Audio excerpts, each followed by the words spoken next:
Let me start actually with the last shall be first, and Jeff, that was. I mean, all these things are mind-blowing in their own way, but let's start with yours.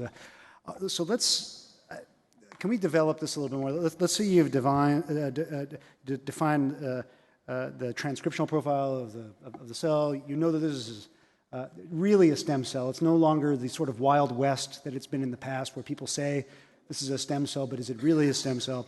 Let's say you now have a sponge that can sop something up and then maybe deliver it. Is that, I know this is what you're working on right now, but is that really the optimal way to deliver? I mean, don't these cells need a place to call home?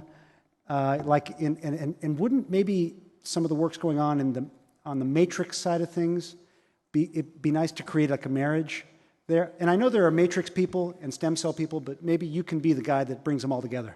Well, yeah, the sponge actually is a matrix. It has the collagen structure of intact skin, but in kind of a soft collagen because you have pullulan as an adjuvant, and so it hydrates in a different way. So yeah, if you just deliver the cells, you have anoechis and lack of cell attachment, and those cells, even if 40% are dead, the rest of them will very quickly die. And I do think that kind of coming together, with more complicated matrices and cells is certainly the way to go. The final piece of the puzzle is vascularization, because when you get a big block of tissue, it's not going to take as a graft, right. And so you have to have some way to either hibernate that tissue while vessels grow in, or potentially vascularize it very quickly. I mean, we have ways to do that in microsurgery. I'm a microsurgeon, but they're very clunky in the context of large wounds and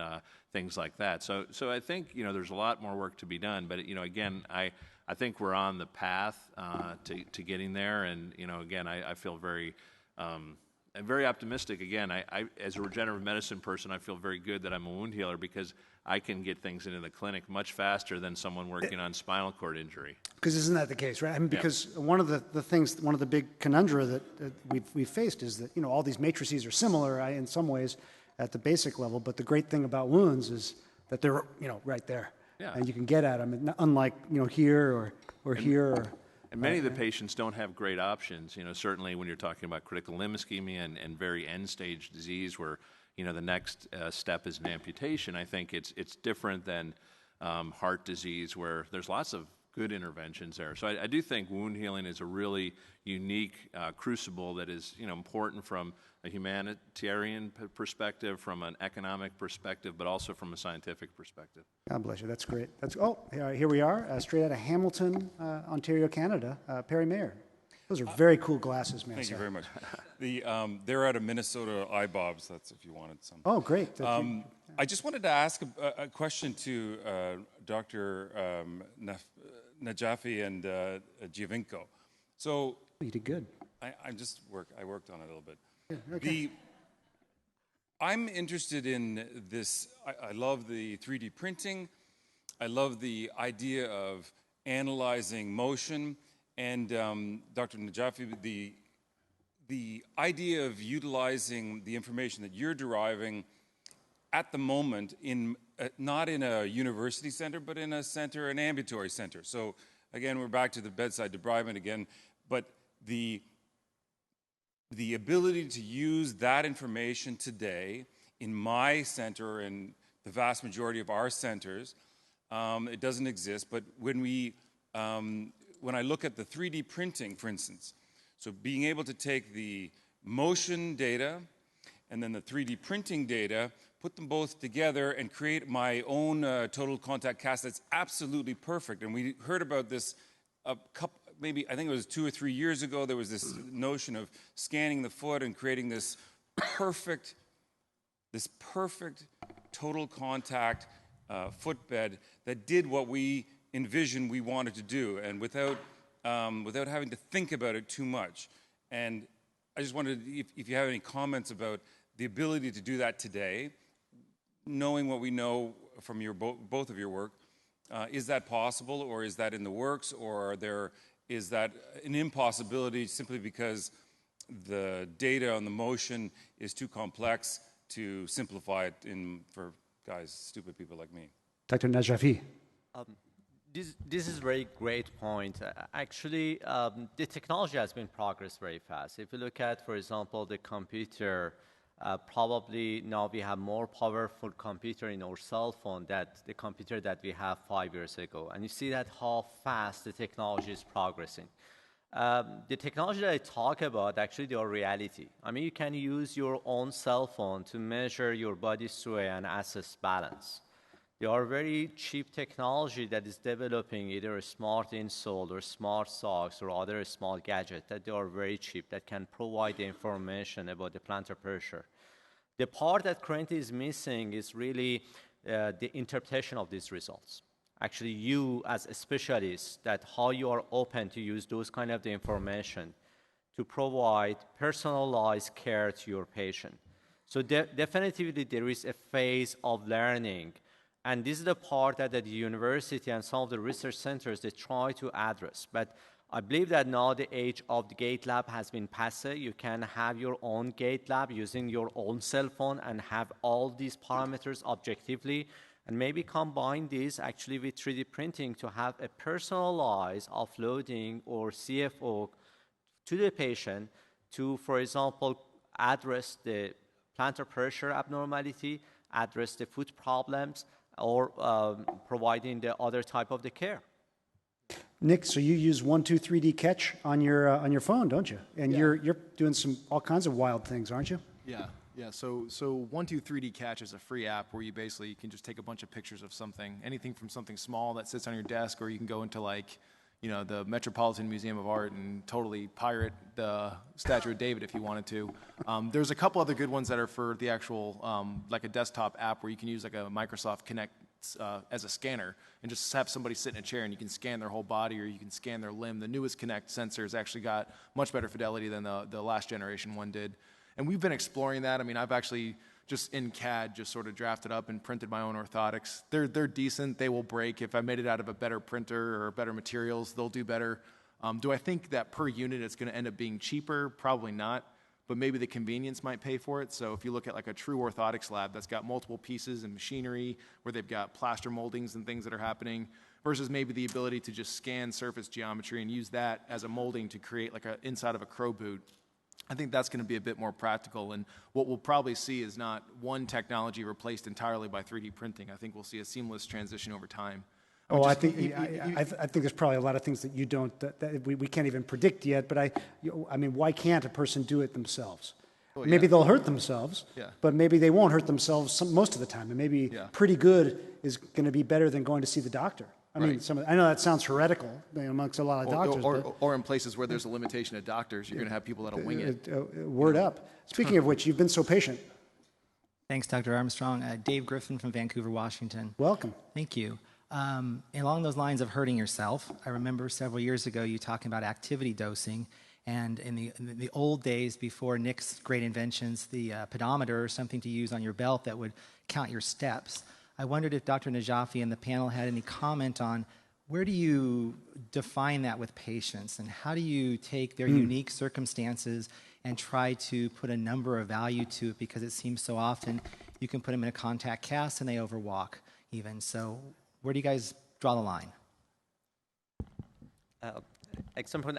Actually, again, it's a matter of patient assurance. This is another very nice application of variable technology that you can see what's going on in daily activity of the patient, whether the patient has compliance to the instruction that you provided to the patient or not, and what is the influence of those kind of the activity dosage to the success of wound healing.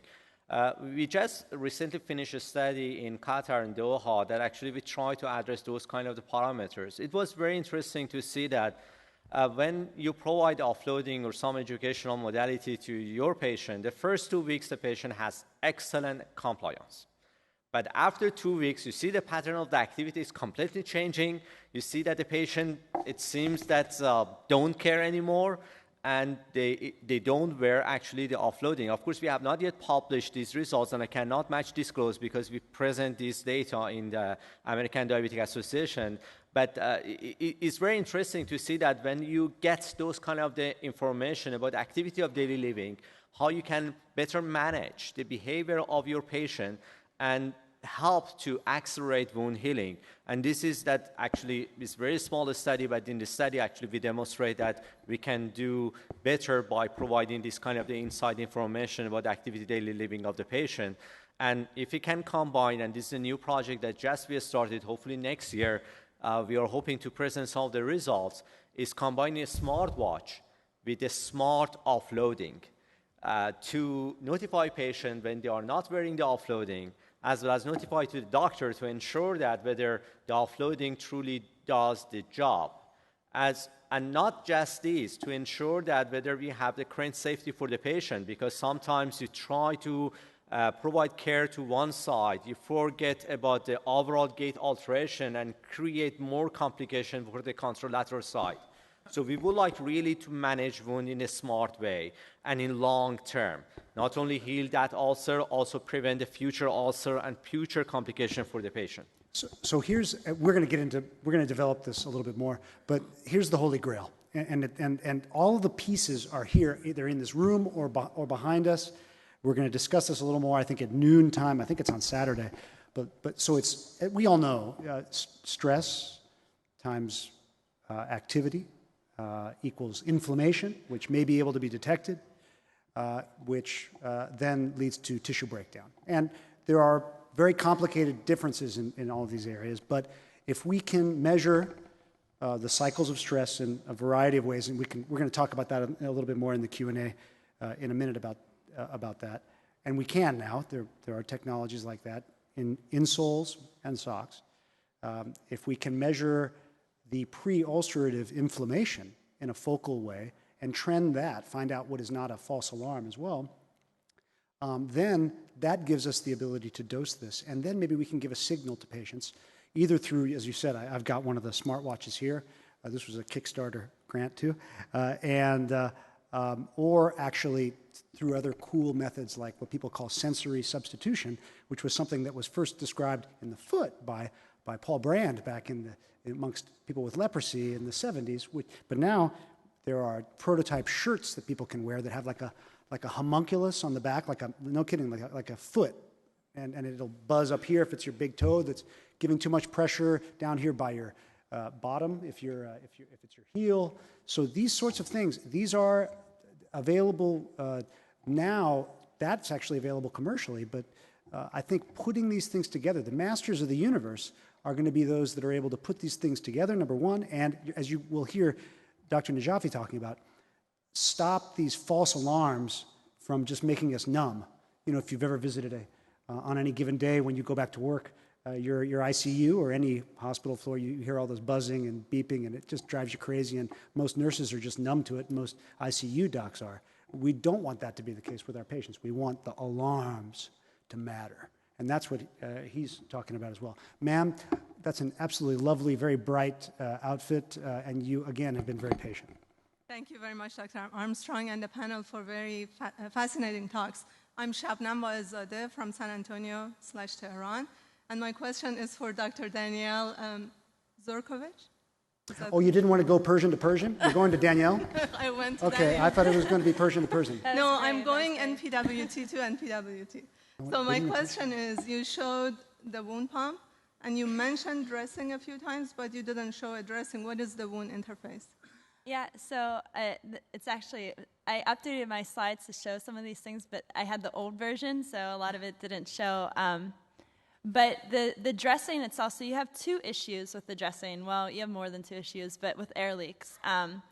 You have patient movement, right? So you have huge body movements. But then you also have the sweat, the skin shedding over time. So you need a dressing that could absorb all that and not degrade in that. So typical like acrylic dressings, when they get wet, they tend to slide off and then you get leaks from them. And then also when you're putting the dressings on, you bridge the gaps of the skin. So you could imagine if you're bridging a obese patient might have a huge wrinkle or a fold in their skin that you're trying to bridge. And so you really need to make sure that you get into all that area of the skin and have a good seal. And so our dressing doesn't cure completely until you put it on the skin, and then we apply a seal on the edges of that. So it's almost like double protection, and that's how we get the seal to work on decubitus ulcers, for instance, when you have a tough area to seal. Right. So we give ourselves double protection. So it's a new polymer play, basically, and also a new layering system. So speaking of that, how do you, not just in acute wounds, because it's a superb question, actually, because the material matters. Just ask your professor of materials engineering next to you. How do you then, let's talk about another kind of bridging, which we've talked about for many years, and that would be bridging the little bump, the tubing away from a potentially dangerous area. Are you able to do that?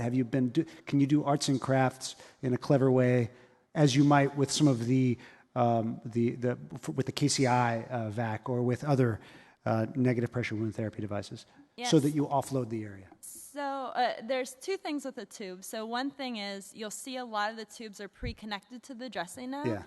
That's to reduce air leaks. It's significant. We showed in our study that if you don't have it pre-connected, your air leak goes up and you need a longer battery life or a bigger battery. And for us, that was critical is to pre-connect it. And then what we did is we had our tube, so it was omnidirectional. So you got to choose what direction it went in. And our dressing itself also provided some padding to offload. But in the end, if it needs to be offloaded even more every 3 days, or between the 3 days, instead of just changing the tube direction at times, you could put foam and things like that under the tube, is what we typically saw. Would you be able to show a picture or some data, maybe offline? Oh, yeah, of course. Okay. So the midterm results, if the slides are available, the updated slides are available, they have some midterm results and also some pictures. But also my PhD thesis has a lot of this in it. Don't bore yourself with the front part, just go to the back part, that's where all that data is. And then also there's some results being published right now, the final results of that trial. Outstanding. Professor Luigi Uccioli from Tor Vergata. Okay, thank you. First of all, I want to congratulate with Zurovcik. Yes. But I have a comment for Giovinco Danielle's and fine. Najafi presentation. Because I think that we need to take the philosophy of Zurovcik, I'm sorry for the name, in the sensor theories or applications. Because you know that compliance is a term that tells us do something that normally we do not do. So we know, to my knowledge, there is only one paper that shows that efficacy of physical rehabilitation in diabetic foot, in showing that there is the possibility to learn and change something in walking, but there is a curve. After 6 months, this learning curve is completely lost. So I think that we cannot imagine that our patients cannot wear something that can tell them every day how they have to walk. Probably we have to think something that help them in learning, but in improving this learning curve, in making them not as compliant, but as patients that are able to change completely the way to move because of the presence of peripheral neuropathy. Well, this is not just a question for these two on the right. I mean, I think it's one of these universal questions of life. How do we get people to do what they should be doing, especially when they don't see any immediate benefit? You're working on a very nice, well, we already have a nice compliance meter. How can you want to describe that? But then, do you want to describe how works that you might be doing in terms of signal processing, in how to bother people less, but in doing that, make it matter more? This is an excellent point. The part that I would like to emphasize is that we know exercise is very important, but the part that we are missing often is that we try to adapt the exercise that we are using for other population, for diabetes population. And the problem is that if you ask a diabetes patient with very severe neuropathy to go to do Tai Chi, he never do that. They have trouble even to perceive the position of lower extremity. If they ask them that they should be active and maintain the activity, since they have the trouble even going outside and walking, for example, on irregular surface that might be happen in rural area, they cannot go outside and walk. Probably you notice in the patient testimony that I have in my talk, this patient avoid even to do very basic daily activity like collecting her email from mailbox or walking her dogs, simply because he feels that she doesn't have feet, she couldn't perceive the position of lower extremity. We need to find something personalized to this patient. First of all, something that they can do it, depend on their functional performance. And second, really focus on the problems that they have. That is often lower extremity, like the range of motion of the lower extremity, like postural coordination, because they don't have nerve to coordinate the different segments to each other. But in very simple fashion, at the same time would be fun, not boring, so they can engage in exercise and doing the exercise. I believe that this is the very first step to bring them on the level that after they can continue and maintain their activity long term. It's a very good point that what is the retention of this kind of the exercise, whether when they stop the exercise, whether they can return those kind of information or not. This is, of course, under research. It's ongoing study that we try to address those kind of the problems. But it is true issue, but I believe that we should start from certain point, and I believe that as it shows in the recent systematic review, the current evidence to prevent fall, enhance people to be more active is doing exercise. But how we can tailor this exercise for diabetes, I believe that this is one of the big questions that the scientists here, with your collaboration, we should try to address them. Again, so I would ask you, what do we, because Luigi, you think about this as much as anyone, even though, which is why you asked the question. What do we need to do to make them, do we give them money somehow? Do we incentivize them that way? Is it somehow in a system, if they were paying a subscription to something, do we somehow give them a discount on the subscription? Do we give them, what's the payoff? Is it hopefully that they can walk into their backyard without feeling that they're going to break their clavicle? What is it? We have to dissect the problem in two parts. One is the problem of the high loading on the soul of the neuropathic patients. Yes. And we try to solve this problem with shoes and with insoles. The other problem is the walking patterns. And the walking patterns is not so repetitive in different patients, because you have this walking pattern is affected by age, by weight, by sex, by many other conditions. So probably the solution is mainly related to the physical activity, that I think is a key point. But probably we have to work again on shoes and insoles, because probably if we are able to widen the area of walking of those patients, probably we can get a better feeling of balance of those patients. There we are. There's our next, that's not a Nobel Prize, that would be the Tobel Prize. So for foot care. Sir. Hi, yeah, my question is for Danielle. We use a lot of vacuum in our unit, like the wound vac, and there's a lot of pressure or the vacuum setting, sometimes it's 75, 125. Is there a specific study about how much vacuum, the portable one, we can put in the wound?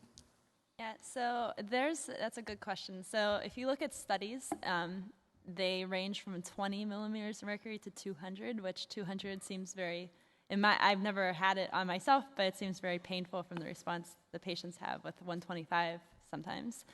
The issue is there's no study that's proven wound healing rates any different between them, and I think that's just because those studies haven't necessarily been done. And also what somebody spoke about earlier is measuring wound healing rates. It has been difficult in the past and very controversial on how you do that. So with our device, our trial, which was a blue device, and if anybody recognized that, when we had to get 400 devices for Haiti in 2 weeks, that was the end of a toilet plunger that we were using. Happened to pull 75 millimeters of mercury, and it was great for our application. But our device now targets 125, which is standard. So basically, I think people based on patient pain more than anything, and what's comfortable for the patient. But I haven't seen anything in the literature saying one pressure over the other. Thank you. These are great questions. I want to ask a question now, because I want to slightly transition this into something that we don't ever talk about, but it makes such a big difference, and that is regulation. And we'll talk about gadget regulation in a minute, because there's a big deal on that, isn't there, very soon. But let's talk about stem cells and matrices, because they're two kind of different sorts of things, and I'm certain, Professor Gurtner, you have thought about this. What does the future hold for these things, for the little guys, the cells, and then their home? Are they the same, or are they separate? I think they're pretty distinct, and I think the cells really have a drug pathway, and so they have to do phase 1, phase 2, 2 phase 3 trials in the United States, and they're generally big trials, and so. The thing that I'm excited about is there's a lot of companies doing these trials, and makes me think that there's a lot of at least internal confidence that there is a there, because these are very expensive trials. Yeah. The second thing I think is kind of making a virtue of necessity, that as long as you have to go to a drug trial, then it's not. You might as well go for the best cell and maybe modify the cell, and it kind of takes the gloves off, and you're going to have a really hard regulatory path, but you might as well, it kind of, I think, there's no easy route, so you might as well figure out what's the best cell, and what maybe we genetically modify it, and it goes away. There's lots of, I think it opens doors for you. On the matrix side, it's changing, but as long as you don't make claims that you're changing some fundamental biological process and it becomes drug-like, you still it's a device pathway, and very, I think, much more straightforward, including 510K with no clinical data. Well, so let's look at that. You talked about that, the graphics study, and that study which talks about stem cells, but you, I think, explained it as well as anyone that maybe there are stem cells in there, but maybe it's that plus just some characteristics of the amnion that are giving this. That seems to be going through a rather appropriate pathway, but even though they're claiming, what's the claim there? What do you know about that? Yes, so that's actually the third pathway. Because third way. That's biological tissue, and so it goes through kind of skin bank type of regulatory path. And so, it's a little bit of, again, they could get to market faster. Now, they can't really change the product very much, or else it will become, a drug pathway. But, they did a good trial, and they have good results. So I applaud them, and I think it's the data, and Larry Lavery's a very credible investigator. I think. Well, you say he's credible, but I got some. Yeah, maybe with the science, but with all the restraining orders, I'm not so sure. Speaking of which, Professor Gibbons. Well, you just opened up a hornet's nest, because on one hand, I knew if we brought up this, you started it, David. Okay, so here we go. So how does last fall, Thanksgiving Eve, CMS come down and just totally ignore level 1B evidence for the living substitutes and cuts the reimbursement? And how are we going to get industry to really do innovation and continue to develop these tools where you have some products that have very little data to support them, are given head-to-toe coverage, and get a higher reimbursement than some of the biologicals? It just seems like right now the playing field is totally uneven, and that isn't even talking about good wound care. But how do we get a level playing field for all of this? I agree. I think that decision was clearly, I think, misguided.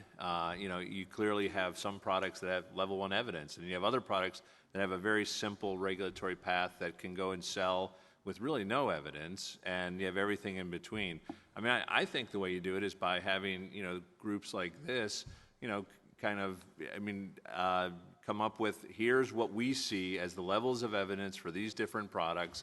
Not saying use this product or that product, but it's clear there are products that have level 1 evidence, and it's clear there are products that probably have level 5 evidence, just anecdotal case studies. And if professional organizations say, this is the way we see it, then people can make informed decisions in the marketplace. And you're right. Again, CMS's comment is there are too many wound societies, fragmented, siloed, as some of you said, in our whole care thing. So how are we going to do this? Because you're right, it's going to have to be an interaction of both. But my concern is that a lot of this great innovation is going to get stifled because there's no guarantee that anything good's going to come of it, the way we're going. Yeah, I mean, in terms of the fragmentation, I mean, I personally, over the course of my 15 years in the field, think it's getting better. I think that there's much more appreciation for the role that all the different practitioners and allied health professionals have in the care of these patients, rather than, I'm a vascular surgeon, everything needs a bypass, and that's the way to cure all wounds. I think, I think meetings like this, and I think the field is really converging. At least maybe I'm naive or Pollyanna, but that's, and I think once that happens, then I think the field has a greater voice to reward the products that clearly have level 1 evidence, and potentially not penalize, but not make it so uneven, as you say. Oh, no kidding. You don't have a follow-up? No. What do you want the follow-up? Well, let me follow up with you, because I was certain you were. I thought I knew the Gary Gibbons kind of modus operandi, but then the follow-up. I think I know where this is going. well, look. Let me do this here. So. You've done both. I mean, you're a world-class surgeon, world-class administrator, world-class curmudgeonly administrator, actually. But so you're sitting behind the desk. Let's say now you were to take over, God forbid, one of the, Noridian or Palmetto or some of these sort of, things that are looking at all of the insurance to pay for these expensive products. Where your goal is to just cut things, right? Your goal is to cut costs at all costs, because it's a zero-sum game. If you take away, you can't add anything. How are you going to make, it's really hard. Well, you and I had that discussion this morning, because the first thing I would go after is inappropriate wound care, which seems to still rule the roost. We're not good debriders. We're terrible offloaders. We're not good revascularizers. So we've got to do a better job at wound care, number one. But so if you talk to these people, they will tell you to try to get one of these offloading devices paid for. It's astonishing that we cannot get those things, a good quality offloading device paid for under Medicare in the United States, but we can pay for an extremely expensive, so-called advanced, wound care product that will be destroyed in the first few steps that someone takes if they leave the chair. Well, you asked me where I think it's got to be totally redesigned. I think we need to start rewarding good wound practice. We know from all of your work and Peter that plantar diabetic wounds not offloaded will not heal. That's a given. That's 100% will not heal. And yet no one's going to pay for it. Ladies and gentlemen, Gary Gibbons for Senate. Gary Gibbons for Senate. Okay. Speaking, we're going on with all this government stuff. It makes me want to take a shower, but before I do,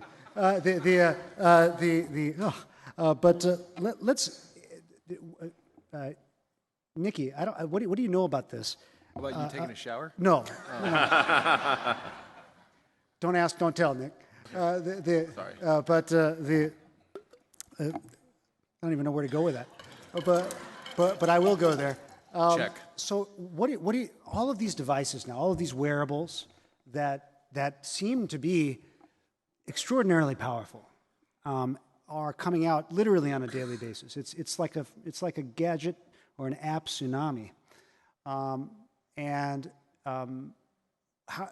they're not going to get regulated by FDA most likely, or are they? They're getting regulated potentially by by NIST, the National Institute of Standards and Technology, I think. Isn't that correct? Or what do you know about that? Or do you not know about it? You're giving me the blank stare. You know more about my hygiene than you know about this. Yeah, which is also disturbing future. But no, I mean, I think that there's a lot of changes that will need to happen. I think that from what I'm seeing, when you look at what Apple's doing with their latest watch, how they've already sought FDA approval, even though they haven't even announced the product yet. If you look at like Google, these bigger companies are going forward with FDA approval in mind. I think that these smaller companies are sort of doing it and hoping that they get sort of accepted by the general public and maybe can sort of circumvent some of the higher or the more stringent rules and things like that. So this also correlates with the 3D printing talk, that the FDA does have some maybe catching up to do with how fast things are going. I mean, the FDA approves product, they don't approve process. And when you look at data collection, when you look at 3D printing processes, those are things that would need to start getting incorporated into some of the way that the FDA makes their decisions. So you touched on sort of quasi-social contract theory when you mentioned it a couple of times, and just like I don't know, Locke or Hobbes or whoever said that without a